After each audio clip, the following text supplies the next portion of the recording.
అతి పరిశుద్ధుడగు క్రీస్తేసుని ఘనమైన నామమునకు శతకోటి వందనాలు తెలియచేస్తూ ఈనాటి పరిశుద్ధ వాక్కు సందేశాన్ని ఆరంభించుకుందాం. ప్రియులగు సహోదరులారా, మీకు తెలుసు కొన్ని స్కూళ్ళలో ఎన్‌సిసి ప్రోగ్రామ్ ఉంటుంది. సాధారణంగా 8వ తరగతి నుంచి స్టూడెంట్స్‌ను ఎన్‌సిసిలోనికి తీసుకుంటారు. ఈ ఎన్‌సిసి ట్రైనింగ్ కూడా బాగా కష్టంతో కూడుకున్నదే. మా స్కూల్లో ఒక అబ్బాయి ఉండేవాడు. తనకు ఏ పని చెప్పినా దాన్ని చేయకుండా తప్పించుకొని తిరిగేవాడు. మిగిలిన విద్యార్థులకు ఏదైనా పని ఇస్తే, ఆ పని ఎలా చేయాలి అని ఆలోచిస్తే, ఈ ఒక్క అబ్బాయి మాత్రము ఆ పనిని ఎలా తప్పించుకొని పోవాలి, ఆ పని నుండే తప్పించుకొని పోవాలనుకునేవాడు. అందుకే ఏ పని చెప్పినా, ఆ పని అయ్యేంత వరకు కనిపించేవాడు కాదు. లేకపోతే చివరి దశలో ఉన్నప్పుడు వచ్చి కనిపించడము జరిగేది. సో, ఆ అబ్బాయి ప్రవర్తనే అలాగుండేది. మరి ఈ ఎన్‌సిసి ప్రోగ్రాము కష్టంతో కూడుకున్నది. ఎంతో శారీరక శ్రమ చేయాలా, ఎక్సర్‌సైజెస్ చేయాలా. మరి ఇటువంటి ఎన్‌సిసి ప్రోగ్రామ్‌లోనికి తను కూడా జాయిన్ అయ్యాడు. ఆశ్చర్యం అనిపించింది. ఎప్పుడు పని తప్పించుకొని తిరిగేటువంటి ఈ విద్యార్థి ఇక్కడ ఎన్నో రకాల శ్రమలుంటాయి. ఎంతో విధంగా ప్రయాసపడాలా ఈ ఎక్సర్‌సైజులు చేసుకుంటూ. కాబట్టి ఇబ్బందిగా ఉంటుంది. మరి ఇటువంటి ఎన్‌సిసిలో జాయిన్ అయ్యేటువంటి సాహసం జేశాడు. ఎలా ఉంటాడా అని ఎదురు జూస్తా ఉన్నాం. ఎప్పుడు పని తప్పించుకొని తిరిగేవాడు గదా! మళ్ళా ఇక్కడ ఒళ్ళొంచి పని చేయాల్సుంటుంది ఎన్‌సిసిలో. మరి అన్ని ఎక్సర్‌సైజులు చేస్తాడా లేదా అని అనుమానంతో మేము చూస్తా ఉన్నాం, గమనిస్తా ఉన్నాం. ఆ అబ్బాయి ఎన్‌సిసిలో జాయిన్ అయినాక ఒకసారి ఎన్‌సిసి ప్రాక్టీస్ మొదలుపెడితే ఒకటేసారి 5, 10 రౌండ్లు గ్రౌండ్‌లో పరిగెత్తాల్సుంటుంది. ఎన్నో రకాలుగా వాళ్ళు ఎక్సర్‌సైజులు చేయాలని అవంతా గూడా చాలా కట్టుదిట్టమైనటువంటి రూల్స్ ఉంటాయి ఎన్‌సిసిలో. కానీ చాలా ఆశ్చర్యంగా ఈ విద్యార్థి ఎవరైతే పని తప్పించుకొని తిరిగేవాడో, ఆ విద్యార్థి ఇక్కడ ఎక్సర్‌సైజులు ప్రతీది గూడా చక్కగా చేస్తా ఉన్నాడు. ప్రతి ఎక్సర్‌సైజ్ ఎంత దూరం పరిగెత్తాలో, ఎన్ని సార్లు పరిగెత్తాలో పరిగెత్తేవాడు. చెప్పేటువంటి ఇతర ఎక్సర్‌సైజెస్ అన్నీ చేసేవాడు. ఏది కూడా ఎగ్గొట్టకుండా, తప్పించుకోకుండా ప్రతీదీ చేసేవాడు. చాలా ఆశ్చర్యం అనిపించింది ఆ అబ్బాయిని అలా చూడ్డం. ఏంది సడెన్‌గా ఇలా మారిపోయాడు ఈ పిల్లవాడు అనిపించింది. ఒకరోజు ఆ అబ్బాయిని అడిగాం. ఎప్పుడు కూడా పని తప్పించుకొని తిరిగేవాడివి ఇక్కడేంటి ప్రతీది కూడా పూర్తిగా చేస్తున్నావు పని. ఎక్కడ కూడా కాస్త కూడా తప్పించుకోకుండా, ఎగ్గొట్టకుండా పూర్తిగా ప్రతి దాంట్లో కూడా పాల్గొంటున్నావు. ఏంటి విషయము అని అడిగితే, ఆ అబ్బాయి చాలా అమాయకంగా సమాధానం చెప్తా ఉన్నాడు. ఫాదర్ గారు ఎన్‌సిసిలో జాయిన్ అయినప్పుడు మాకు వారంకోసారి ఒక మంచి రెస్టారెంట్ నుంచి భోజనం తీసుకొనొచ్చి పెడతారు. మనము ఆ మీలు చాలా బాగుంటది. ఆ భోజనము ఒక 5 స్టార్ హోటల్ భోజనం గాబట్టి చాలా రుచికరంగా ఉంటుంది. అందుకని దీంట్లో చేరాను. ఇవన్నీ కూడా వారం పొడుగు అన్ని కార్యక్రమాల్లో ఏ పనిష్మెంట్ తీసుకోకుండా చక్కగా చేస్తేనే ఆ మీల్ అనేది ఆ రెస్టారెంట్ మీల్ మనకిస్తారు. అందుకనే అన్నీ గూడా ప్రాక్టీస్ చేస్తా ఉన్నాను అని చెప్తా ఉన్నాడు. చూడండి ప్రియులకు సహోదరులారా! అన్నీ తప్పించుకొని తిరిగేటువంటి ఒక బాలుడు కేవలము ఒక రెస్టారెంట్ మీల్ వస్తుందనేటువంటి ఒక ఉద్దేశంతో ఎంతో శ్రమను కూడా అనుభవించటానికి రెడీ అయ్యాడు. కారణము తనకొక ప్రయోజనం ఉంది. తను కోరుకున్నటువంటి చక్కటి 5 స్టార్ భోజనము ఒకటి తనకు దొరుకుతుందనేటువంటి ఆశ. వాస్తవానికి ఇది మానవుని యొక్క గుణమే. మనుషులందరిలో ఉంటుంది. ఏంటది? మనం ఏదైనా చేస్తే, ఏదైనా శ్రమ పడినప్పుడు, లేదా ఏదైనా మనం చేయాల్సొచ్చినప్పుడు ప్రతి దాంట్లో మనకంటూ కాస్త ప్రయోజనం ఉందా అని ఆలోచిస్తాం. మనకంటూ కాస్త ఉపయోగం ఉందా?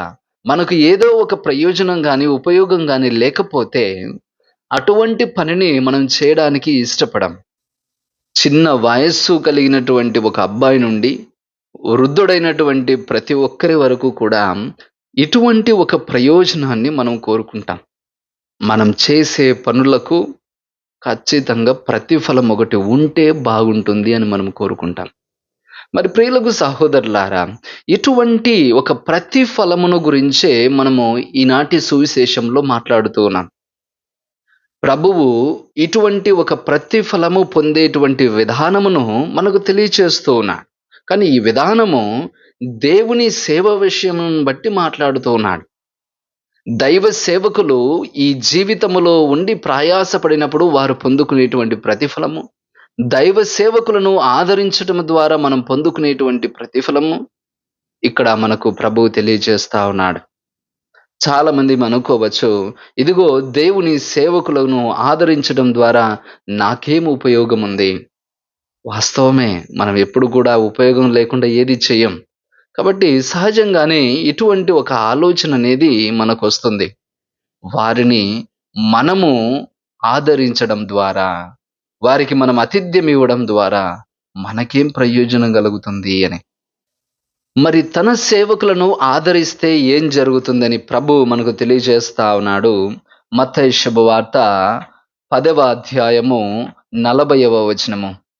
మిమ్ము స్వీకరించువాడు నన్ను స్వీకరించుచున్నాడు. నన్ను స్వీకరించువాడు నన్ను పంపిన వాడిని స్వీకరించుచున్నాడు. ఈ మాట చాలా స్పష్టంగా ఉన్నది వినండి. మిమ్ము స్వీకరించువాడు నన్ను స్వీకరిస్తున్నాడు. అంటే ఎవరైతే ఒక దేవుని సేవకుని ఆదరిస్తారో, ఆతిథ్యమిస్తారో, వారి ద్వారా వారు నేరుగా ఆ దేవునికే ఆతిథ్యమిచ్చిన వాళ్ళవుతారు. అందుకే ఎవరైతే దేవుని సేవకుని స్వీకరిస్తారో వారు దేవుని స్వీకరించిన వారు. పైగా పరిశుద్ధ గ్రంథంలో ఈ మాట చూడండి. మిమ్ము స్వీకరించువాడు నన్ను స్వీకరించుచున్నాడు అని చెప్పే ఈ మాట కేవలం 2 సందర్భాల్లోనే ఉపయోగించబడింది. ఒకటి, ఇదిగో తన సేవకులను బట్టి. ఎవరైతే దేవుని సేవ నిమిత్తమే సమస్తాన్ని వదిలిపెట్టి పేదవారవుతూ ఉన్నారో వారి గురించి. రెండవదిగా, ఈ అత్యల్పులైనటువంటి వానిలో ఏ ఒక్కనికైనా మీరు మంచి చేసినా అది నాకు చేసినట్లే అని ప్రభువు అంటూ ఉన్నాడు. అంటే కేవలం ఈ 2 సందర్భాల్లోనే మనం చేసేటువంటి ఏ ఆదరణ కావచ్చు, చేసే ఏ సహాయం కావచ్చు, అది నేరుగా దేవునికి చేయగలిగేటువంటి సహాయముతో సమానము అని ప్రభువు మనకు తెలియచేస్తా ఉన్నాడు ప్రియులకు సహోదరులారా. మరి ఈ శిష్యుల విషయమై, దైవ సేవకుల విషయమై ప్రభువు మరింత లోతుగా ప్రతిఫలము తప్పనిసరిగా ఉంటుందని రూఢిపరుస్తూ మరొక మాటను కూడా మనకు తెలియజేస్తా ఉన్నాడు. మత్తయి శుభవార్త 10వ అధ్యాయము 42వ వచనము. నా శిష్యుడని ఈ చిన్న వారిలో ఒక్కనికి ఎవడేని ఒక గ్రుక్కెడు మంచినీరు ఒసిగినా వాడు తన బహుమానమును పోగొట్టుకున్నాడని మీతో నిశ్చయముగా చెప్పుచున్నాను. చూడండి, ప్రభువు తన శిష్యుడని తన సేవకులని ఎవరైనా ఆదరించినప్పుడు ఏ ఖర్చు లేనటువంటి నీరు ఇచ్చినా కూడా తప్పనిసరిగా వారు తమ ప్రతిఫలాన్ని పొందుకుంటారు. అంటే దైవ సేవకులను ఆదరించుట ద్వారా ప్రతిఫలం అనేది నేరుగా దేవుడే ఇస్తాడు అనేటువంటి విషయం ఇక్కడ రూఢిపరుస్తుంది. అందుకే ఈనాటి మొదటి పట్టణంలో కూడా మీరు చూడండి, రాజుల 2వ గ్రంథంలో అక్కడ ఎలీషా ప్రవక్త షూనేము అనేటువంటి ఈ యొక్క ప్రాంతంలో నివసిస్తున్నటువంటి ఒక దంపతుల గృహములో వాసం చేస్తా ఉన్నారు. వాస్తవానికి ఈ ప్రవక్త ఆ దిశగా ఎప్పుడు వెళ్తూ ఉంటాడు. కానీ ఈ దంపతులు వారి దగ్గరికి వెళ్ళి అతన్ని బ్రతిమలాడుతున్నారు. మా ఇంటికి రండి, మా ఇంట్లో మీరు కాలు పెట్టిపోండి, ఇదిగో మా ఇంట్లో మీరు ప్రతిసారి వచ్చినప్పుడల్లా కావలసిన భోజనము తప్పక మా ఇంట్లోనే భోజనం చేయాలి అని వారు పట్టుబట్టి మరి ఎలీషా ప్రవక్తను ఒప్పిస్తూ ఉన్నారు.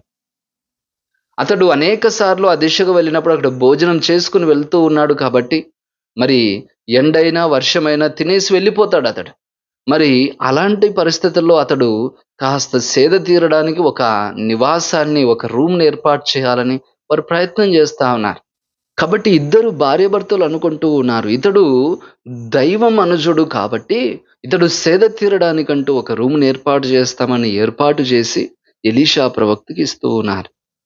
మరి ఎలీషా ప్రవక్త వారు ఏర్పాటు చేసిన ఆ నివాసంలో సేద తీరుతూ అనుకుంటూ ఉన్నారు, మన కోసం వీరు ఇంత చేస్తూ ఉన్నారు కాబట్టి వీరికంటూ ప్రతిఫలం ఒకటి దొరకాలి.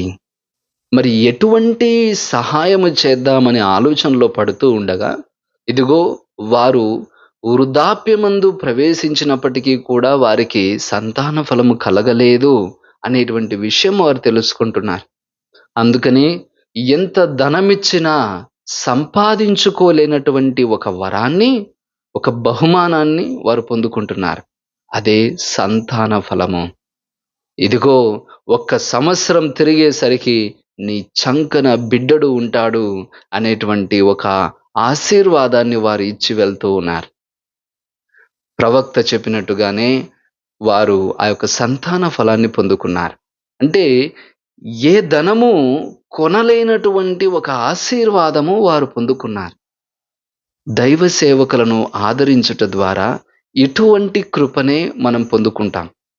వారిని మనము స్వీకరించి వారికి చేసే ఏ పరిచర్య కానీ, ఏ ఆతిథ్య విధానము గానీ, ఏ ఆదరణ విధానంలో గానీ, ఖచ్చితంగా మనము ఎంత ధనం వెచ్చించినా పొందుకోలేనటువంటి ఒక దీవెన మన జీవితాల్లో మనం పొందుకుంటాం.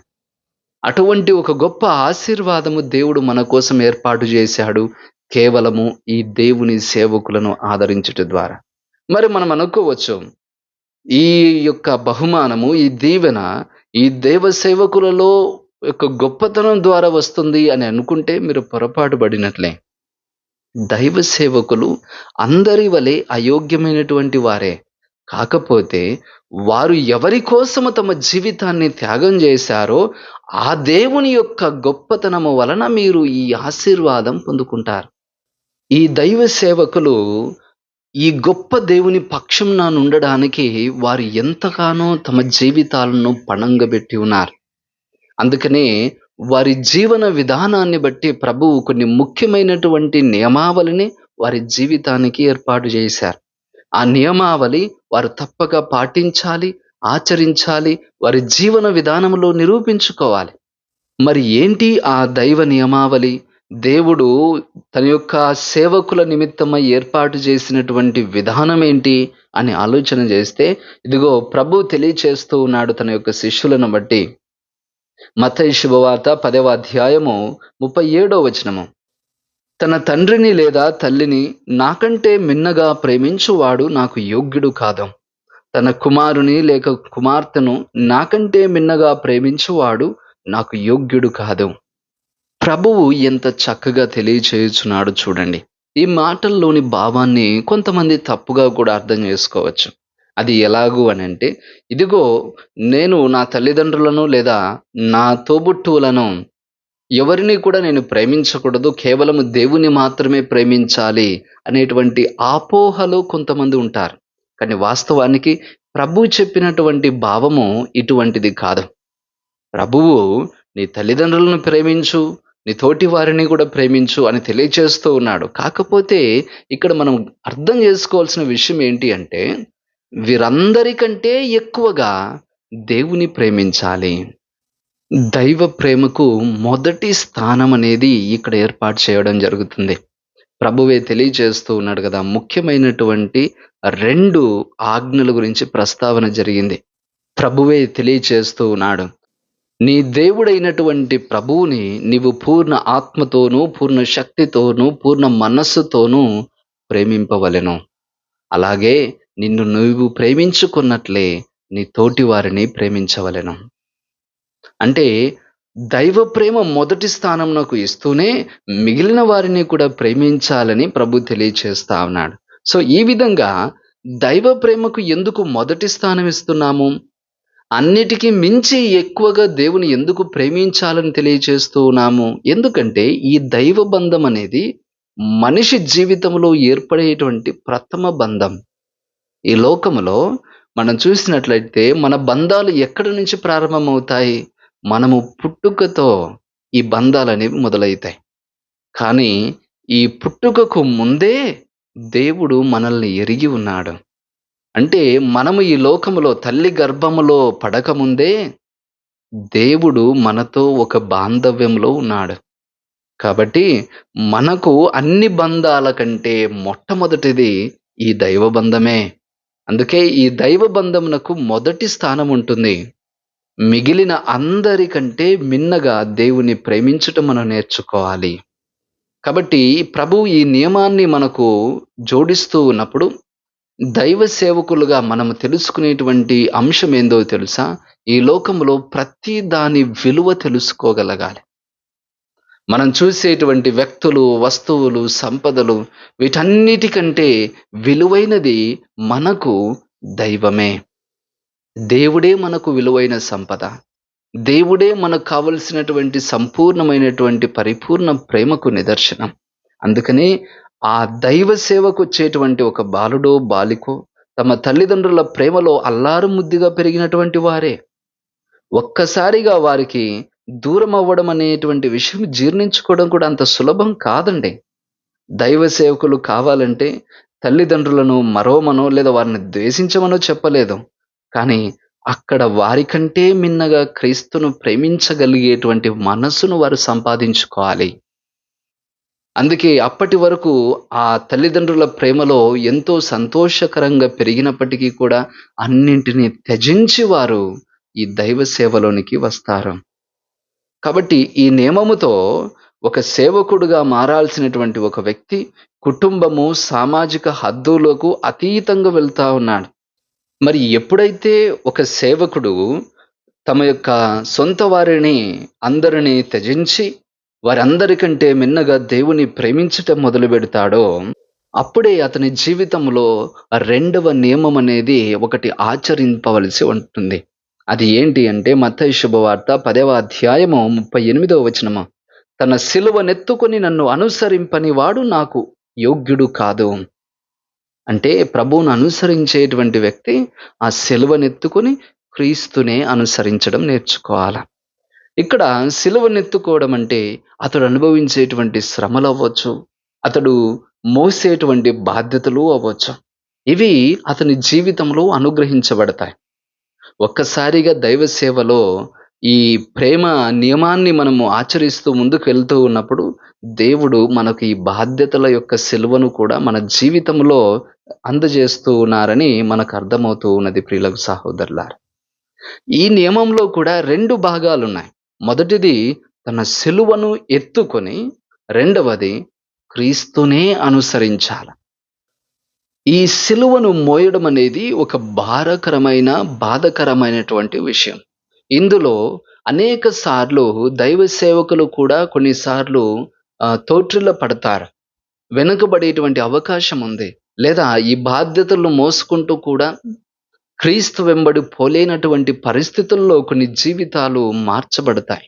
అందుకనే ప్రభువు తెలియచేసేది, నీవు సిలువనెత్తుకోవాలా, కానీ గుర్తుంచుకో, నా వెనకనే రావాలా, నన్ను అనుసరిస్తూనే రావాలా. మరి ఇక్కడ ఈ క్రీస్తు బాధ్యతను మోసుకుంటూ క్రీస్తునే అనుసరించాలి అని అంటే ఖచ్చితంగా 3వ నియమము కూడా నెరవేర్చి తీరాల్సిందే.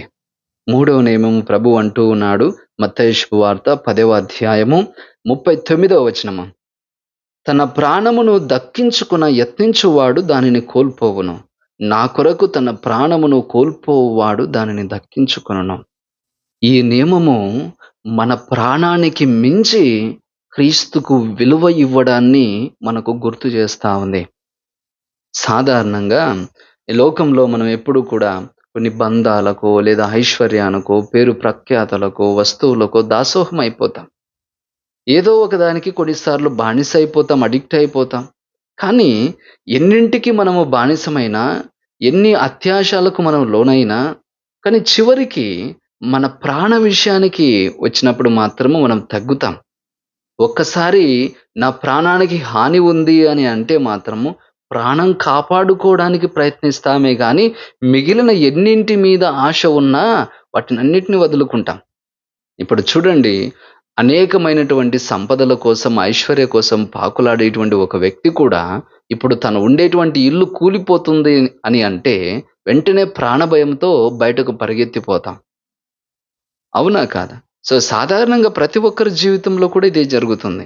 ఏది ఏమైనా మన ప్రాణం మీదకు వస్తే మాత్రము ఆ వచ్చినటువంటిది దేన్నైనా మనం పోగొట్టుకుంటామే గాని ప్రాణాన్ని మాత్రము పోగొట్టుకోము. ప్రాణం మనకు ముఖ్యం. బతికుంటే బలిశాకైనా తిని బతకవచ్చు అనుకుని ఎన్ని సంపదలైనా కూడా ప్రాణాపాయం ఉన్నప్పుడు వదులుకోవడానికి మనం సంసిద్ధపడతాం ప్రియులకు సహోదరులారా. కాకపోతే ఇక్కడ ప్రభువు చూడండి, అటువంటి మనిషి యొక్క అంతర్భాగ జీవన విధానాన్ని కూడా టార్గెట్ చేస్తూ ఉన్నాడు. ఆఖరికి నీ ప్రాణం కంటే ఎక్కువ నీ దేవుడు, నువ్వు సేవించేటువంటి దేవుడు అని నువ్వు తెలుసుకోవాలి. మొదటి నియమముతో ఈ లోక బంధాలకు, వస్తువులకు అతీతంగా దేవుని ప్రేమించడం నేర్చుకుంటే, ఈ మూడవ నియమముతో ఇదిగో నీ ప్రాణం కంటే ఎక్కువగా దేవుణ్ణి ప్రేమించటం నువ్వు నేర్చుకుంటా ఉన్నావు అని మనకు అర్థమవుతూ ఉంది ప్రియులకు సహోదరులారా. మొదటి నియమముతో లోకాన్ని జయించగలిగితే, లోకాన్ని జయిస్తే మాత్రమే సరిపోదు. ఇదిగో నిన్ను నీవు జయించుకోవాలా క్రీస్తు కోసం. నిన్ను నీవు త్యాగము చేసుకోవాలా క్రీస్తు కోసం అని ఇక్కడ మనకు అర్థమవుతూ ఉన్నది. కాబట్టి తన ప్రాణాన్ని కోల్పోవాడు దాన్ని దక్కించుకుంటాడు. అంటే నీ ప్రాణాన్ని మించి నువ్వు ప్రేమించగలుగుతున్నావు దేవుణ్ణి అని నువ్వు నిరూపించుకోగలిగినప్పుడు నీ ప్రాణాన్ని నువ్వు మళ్ళా దక్కించుకుంటావు. అంటే క్రీస్తు కోసము కోల్పోయిన ఏదీ కూడా కోల్పోయినట్టు కాదు. సాధారణంగా నేను మొదట్లోనే చెప్పాను. ఎవరు కూడా ఏదైనా చేయాలనుకున్నప్పుడు దానికంటూ ప్రతిఫలాన్ని ఆశిస్తారు. మరి దైవ సేవకులను ఆదరించటంలో ఆదరించేవారు ప్రతిఫలాన్ని పొందుతారు. మరి దేవుని కోసము తమ సమస్తాన్ని విడిచిపెట్టిన దైవ సేవకులకు ఏ ప్రతిఫలం ఉండదా? వాళ్ళకు కూడా ఉంటుంది. క్రీస్తు కోసము ఏది కోల్పోయినా దానిని 100 రెట్లుగా 1000 రెట్లుగా నువ్వు సంపాదించుకుంటావు, దక్కించుకుంటావు. దేవుని కోసము తన సొంత కుటుంబాన్ని, ఒక్క కుటుంబాన్ని అతడు విడిచిపెట్టి వస్తాడు. కానీ అతడు సేవ చేసే ప్రతి చోట ప్రతి కుటుంబము తన కుటుంబం అవుతుంది. తన ప్రాణానికి మించి అతడు దేవుని ప్రేమించటం మొదలు పెడతాడు. కాబట్టి అతడు మరణించినా కూడా అతడు ప్రేమించబడతాడు. ఈ ప్రతిఫల నియమం అనేది తథ్యమైనది, ఖచ్చితమైనది, ఖచ్చితంగా జరిగేదే అని ప్రభువు మనకు తెలియచేస్తా ఉన్నాడు ప్రియులకు సహోదరులారా. కాబట్టి ఈ దైవ సేవా విధానంలో తమ జీవితాన్నే త్యాగం చేసినటువంటి సేవకునికి ప్రతిఫలం ఉంది. ఆ సేవకుని ఆదరించేటువంటి వారికి కూడా ఆ ప్రతిఫలము దొరుకుతుంది అని ప్రభువు మనకు తెలియజేస్తా ఉన్నాడు. అందుకే ఒక ప్రవక్త బహుమానం నువ్వు పొందాలి అంటే నువ్వు కూడా ప్రవక్త అవ్వాలనేం లేదు. ఒక నిజమైన ప్రవక్తను నువ్వు ఆదరించగలిగితే ఆ ప్రతిఫలం నువ్వు పొందుకుంటావు. కాబట్టి ప్రియులకు సహోదరులారా, దైవ సేవలో జీవితమును త్యాగం చేసినప్పుడు మనము ఎంతగా ఆశీర్వదించబడతామో, అదే విధముగా దైవ సేవకులను ఆదరించుట ద్వారా కూడా మనం దీవెనలు పొందుతాము అనేటువంటి విషయం మనం మర్చిపోకూడదు. అందుకే తమ సమస్తాన్ని త్యాగం చేసేటువంటి సేవకులను ఆదరించుట నేర్చుకోవాలి. వారిని ఆదరించుట ఏనాడు నిరుపయోగము కాదు. అది తప్పక ప్రతిఫలమనేది మన జీవితాల్లో కలుగజేస్తుంది. ఎంత ధనమిచ్చి కొనలేనటువంటి ఆశీర్వాదాలను ఈ సేవకులను ఆదరించుట ద్వారా మనం పొందుకుంటాము అని ఈనాటి వాక్కు ద్వారా మీకు తెలియచేస్తూ ఉన్నాను. కాబట్టి మన జీవితాల్లో కూడా ఈ దైవ నియమావళి, ఈ సందేశ సారాంశము జరగాలని మనము ప్రయత్నం చేద్దాం. దేవుని కృప కోసము వేడుకుందాం. ఆ గొప్ప శక్తి కలిగినటువంటి దేవుడు మన జీవన విధానములో మనకు ఎల్లప్పుడూ సహాయపడుదురుగాక. ఆమేన్.